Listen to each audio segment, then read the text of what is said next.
Good morning, Budget Committee and all of our guests. I'll call the meeting to order for the purpose of introducing the 2010 operating budget. We're going to open this morning with comments from Mayor Miller. Mayor Miller, if you'd like to speak from the podium. Thank you very much, Councillor Carroll. And first of all, before I speak to this year's City of Toronto operating budget, I would like to thank you, members of the Budget Committee and City staff, for the tremendous work that has been put in over the past several months to produce yet another balanced budget that we will begin consideration of today. I know that this year has been especially challenging given the city's financial circumstances and, of course, the global economy. But this budget is far more than just a balance sheet. It's the blueprint we use to implement the many programs and services that keep the city livable, prosperous, and provide opportunity for every single resident of our city. Today, I want to underscore the important steps that have been taken, like prudent management, wage restraint, and a modest tax increase in the development of the proposed 2010 operating budget, and what the facts behind the city's budget mean to our residents and businesses alike. We have achieved many great things over the past several years as Toronto's quality of life, our business environment, and the actions we are taking to protect our natural environment continue to win accolades both here and globally. Today's recommended budget is consistent with those actions, with my mandate as mayor, and with the priorities of this council. The budget must be set within the confines of the city's financial constraints, because unlike federal and provincial governments, the city cannot run a deficit, even during a worldwide recession. It's a unique time. Above me and in front of all of you is a streetscape that illustrates some of the city's many services. I invite everyone to examine this illustration and consider what our city would be like without these services being available in our community. In the weeks ahead, there will no doubt be considerable discussion about this budget and the city's finances. I welcome that discussion and debate. But any discussion on the city's budget should keep in mind the following facts. 1. Toronto has the lowest residential property taxes in the entire GTA. And while that is not often a headline, it is worth repeating. Toronto has the lowest residential property taxes in the entire GTA. If you live in a condominium or a house in this city, you pay less in residential property taxes than anyone in the 905. For example, the average home in Toronto has an assessed value of $407,374. The owner of this home in Toronto will pay $2,334 in residential property taxes to the city, about $6.39 a day. If that same home is in Mississauga, the owner will pay $2,559 in property taxes, $225 more. If that same Toronto home is in Markham, the homeowner will pay $3,037, $703 more. And if that same home is in Vaughan, the homeowner pays $3,314 in property taxes, almost $1,000 more. The matter is settled.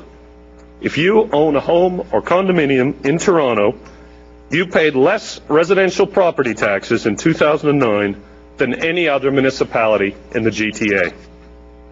In addition, residents should know that about 70% of their property taxes go to three things: emergency services, provincially mandated health and social services, and the TTC.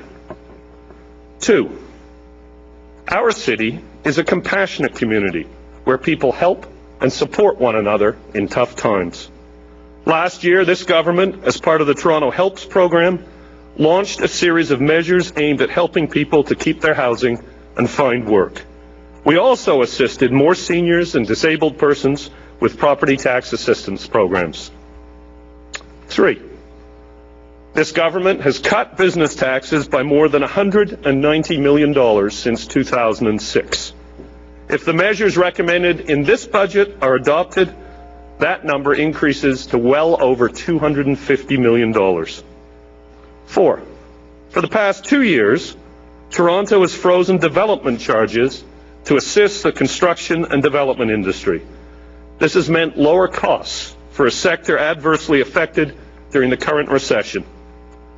Together, these measures demonstrate the very high priority that this city government has placed on supporting business and our economy.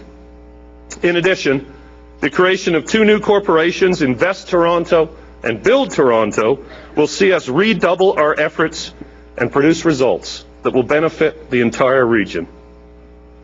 5, Toronto's user fees for programs cover only a portion of the costs associated with delivering the service. In fact, user fees for recreation cover only about 30% of the cost of programming. All of us deserve the opportunity to learn and experience new things. The kinds of programs the city provides build the inclusive communities that we value. It's a fact that the fees Toronto charges are competitive and consistent with those charged by surrounding municipalities. Although user fees make up only about 15% of the city's total revenues, without this money, the city would be unable to provide the programs that make Toronto the great city that it is. 6, this year's budget, like those before, includes spending restraint, efficiencies, some adjustments in service levels, while ensuring our residents continue to receive the programs and services they rely on. It's also a fact that many of the budgets presented over the years have included salary increases for some employee groups that have been ordered by arbitrators, where the results are not settled by the city. The arbitrator is not required to set salaries as city demands. This year, wage restraint achieved by a post-strike settlement that included wage increases far less than those being requested prior to the strike, and the city successfully negotiated the removal of a sick bank benefit that had been in the collective agreement for more than 50 years. In addition, restraint on management and non-union positions have and will save the city considerable expense on an ongoing basis.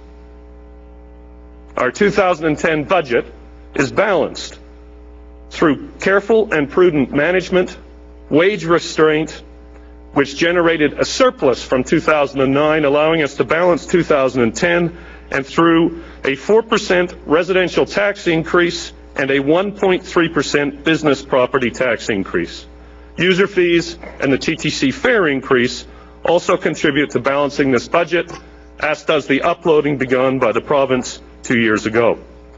7, the city continues to have a structural financial challenge.